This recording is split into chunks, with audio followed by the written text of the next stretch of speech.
Saudi আরব রিয়াদে যত প্রবাসীরা আছে, সে হোক বাংলাদেশি, পাকিস্তানি, ইন্ডিয়ানি, যে দেশের হোক, এই রাস্তা থেকে যাইতে হবে প্রিয় নবীর রওজায়, কাবা শরীফ, মক্কা এবং মদিনায়। যদি উমরা হজ করতে যান, এই পাহাড়ের মাঝ থেকে যাইতে হবে। এই পাহাড় কাইটা, পাথর কাইটা এখানে রাস্তা বানাইছে। এখন আমরা একটা ফ্লাইওভার ব্রিজের উপরে উঠবো, বিশাল বড় এক ব্রিজ, শুধু পাথর আর কিচ্ছু নাই। পাথরের নিচে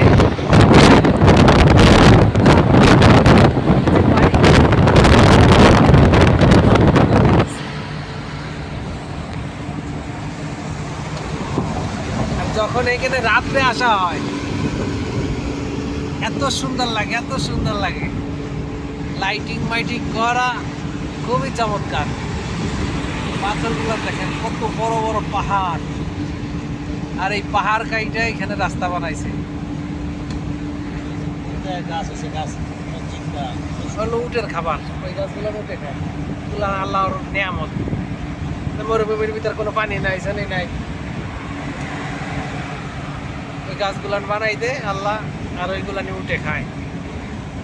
আমরা কিন্তু পাহাড়ের মাঝ বরাবর আছি, আর এই সামনেই গাড়িটা নষ্ট হয়েছে উঠতে দিয়া। এটা উঠতে গেলে গাড়ির প্রচুর শক্তি লাগে। এই দেশের সার্জেন চলে গেছে, আরবিতে বলে মরণ। আল্লাহ, অ্যাক্সিডেন্ট করছে, গাড়ি নষ্ট হয় নাই, অ্যাক্সিডেন্ট করছে।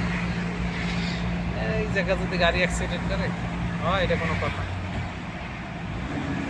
আমার গাড়ি ক্লান্ত হয়ে গেছে, আর পারে না। এখন গাড়ি গিয়ার কমাই দিল, হয়তো 4 নাম্বারে ছিল, 3 নাম্বারে দিল, এতক্ষণ উঠছে, এখন আর টানিয়ে পারে না। এত পরিমাণ ঢালু জায়গাটা, মানে ব্রিজটা উঠতে আর নাম নেই।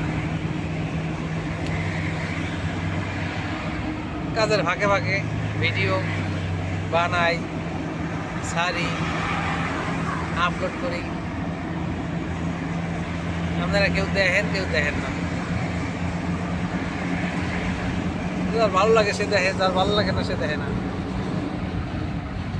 তবে আমি ছাড়িয়ে যাবো ভিডিও। কেটা আমারে পাগল কইলো আর কেটা আমারে ছাগল কইলো, সেটা কিছু সে যায় না। ভিডিও আমার ছাড়া হবে, এক ভাব চলবে। সফলতা আসবেই একদিন একদিন। এখন সৌদি আরব টাইম 12:30। মরুভূমির ভিতরে তাকাইলে খালি ধুধু করে, কেমন জানি কুয়াশা। আসলে কুয়াশা না, এগুলো রোদের গরমের তাপমাত্রা এমন হয়েছে যা বলার বাইরে। এটা হলো হাই স্পিড মেট্রো রেল, ওই যে আসতেছে, ওই যে মেট্রো রেল। এটা হলো কাউন্টার স্টেশন, এইখানে দাঁড়াবে, এইখান থেকে যাত্রী নামাবে, উঠাবে।